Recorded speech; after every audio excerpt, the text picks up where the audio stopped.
सूरत Sumul dairy के board को बर्खास्त करने की मांग। नमस्कार, आप देख रहे हैं इंडिया टीवी 7 जनता की ताकत। नजर डालते हैं कुछ खास खबर पर। राज्य के मुख्यमंत्री को लिखे पत्र। कांग्रेस नेता दर्शन नायक द्वारा लिखा गया पत्र। दर्शन नायक के गंभीर आरोप।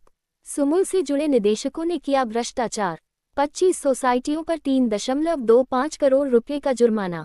समितियों द्वारा महाराष्ट्र से दूध लाया गया और सुमुल को वितरित किया गया। इससे पहले उन्होंने तत्कालीन राष्ट्रपति के खिलाफ 1000 करोड़ रुपए के भ्रष्टाचार को लेकर भी प्रेजेंटेशन दिया था। महाराष्ट्र के मिश्रित दूध कारखाने से दूध गुणवत्ता परीक्षण के लिए सूरत सुमुल लाया गया। सुमुल डेयरी में डाला तलवारी की नीति का निर्माण। सुमुल के निदेशक कुंडली में चक्र को तोड़ने के लिए काम कर रहे हैं। मांग है कि यह प्रस्ताव सुमुल की पूरी समिति के समक्ष रखा जाए। सूरत से ब्यूरो रिपोर्ट। सूरत અને તાપી જિલ્લાના 2.5 લાખ પશુપાલકોને રોજગારી આપવાનું કામ સુમુલ ડેરી કરી રહી છે। છેલ્લા 10 વર્ષથી વધુ સમયથી ભારતીય જનતા પાર્ટીના મેન્ડેટવાળી સુમુલની બોર્ડ જે રીતે પશુપાલકોની સાથે સહકારી સંસ્થામાં પણ મોટા પ્રમાણમાં ગેરરીતિ કરીને ભ્રષ્ટાચાર કરીને સમગ્ર બોર્ડ આજે પશુપાલકોની સાથે છેતરપિંડી કરી રહી હોય અને જેની સાથે સંકળાયેલા જે દૂધ છે એ દૂધને વાપરનારાના સ્વાસ્થ્યની સાથે પણ ચેડા થાય એ પ્રકારનું કૃત્યો હાલમાં ઘણા સમયથી સુમુલમાં ચાલે છે। એ પ્રકારનો પુરાવો આજે માન્ય રજિસ્ટ્રાર દ્વારા રાજ્ય રજિસ્ટ્રારે જિલ્લા રજિસ્ટ્રારને પત્ર લખીને તાત્કાલિક અસરથી જે સુમુલની સાથે સંકળાયેલી જે સહકારી મંડળીઓ છે એ મંડળીઓ મારફત જ દૂધ લેવામાં આવતું હોય છે અને એને ચીલિંગ કરીને જે લોકો છે દૂધ છે, માખણ છે, ઘી છે કે આ તમામ પ્રકારનું વેચાણ આ શુદ્ધ દૂધમાંથી કરવામાં આવતું હોય છે।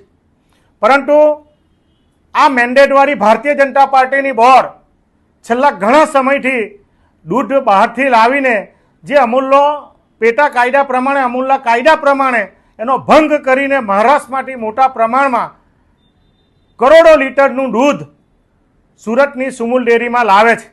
એની કેટલા પ્રકારની ગુણવત્તા છે, કેટલા ફેટનું દૂધ છે, એ કોણ લાવે છે, કયા ડિરેક્ટરની મંડળીમાં આવે છે અને એનાથી કોને મોટા પ્રમાણનો ફાયદો થાય એ પ્રકારનું કૃત્ય અને ભ્રષ્ટાચાર કરવાનું કામ આ સુમુલની સાથે સંકળાયેલા ડિરેક્ટર કરે છે। અને એનો તાજો નમૂનો છે, તાજો પુરાવો એ છે કે બોર્ડમાં જ પ્રમુખ અને ઉપપ્રમુખની હાજરીમાં બોર્ડની હાજરીમાં 25 જેટલી મંડળીઓને આ બહારથી દૂધ લાવવા માટે 3.5 કરોડ રૂપિયાનો દંડ કરવામાં આવ્યો અને આ દંડને બચાવવા માટે બોર્ડના જ અમુક સભ્યો જ્યારે કૃત્ય કરતા હોય તો તમે કલ્પના કરો કે 2.5 લાખ પશુપાલકો સાથે અને જે દૂધનો દૂધ વપરાશ કરતા છે એની સાથે કયા પ્રકારનો સ્વાસ્થ્યની સાથે ખિલવાડ કરતા હોય। એટલે સમગ્ર બાબતમાં મેં માનનીય મુખ્યમંત્રીશ્રીને, રાજ્ય રજિસ્ટ્રારને અને સચિવશ્રીને વિનંતી કરી છે કે સમગ્ર આ દૂધનું કૌભાંડ સુરત અને તાપી જિલ્લાના રજિસ્ટ્રારશ્રીના નેજા હેઠળ એ પણ બોર્ડના સભ્ય છે અને એમના નેજા હેઠળ એમને વારંવાર મેં 1000 કરોડ રૂપિયાના પત્રની બાબતમાં હોય, સુમુલની ગેરરીતિની તમામ બાબતના લગભગ 7 થી 8 જેટલા પત્રો અને જે સુમુલમાં વહીવટ ચાલે છે એનો સરકારી ઓડિટનો રિપોર્ટ પણ માંગવામાં આવ્યો હતો, પરંતુ એમાં પણ આ જિલ્લાના રજિસ્ટ્રારો સામેલ છે એવું સ્પષ્ટ દેખાઈ આવે છે।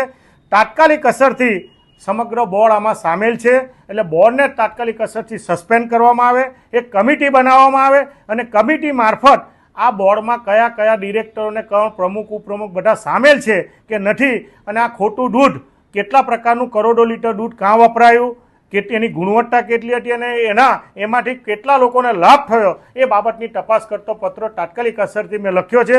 મને ચોક્કસ વિશ્વાસ છે કે ભારતીય જનતા પાર્ટીની સરકાર ઝીરો ટોલરન્સની ભ્રષ્ટાચારની વાત કરતી હોય તો તાત્કાલિક અસરથી સુમુલમાં જે ગેરવહીવટ ચાલે છે એ બાબતમાં તાત્કાલિક અસરથી પગલાં લે અને પશુપાલકોના હિતમાં, લોકોના હિતમાં પગલાં લે એ પ્રકારની માંગણી કરતો પત્ર મેં લખ્યો છે।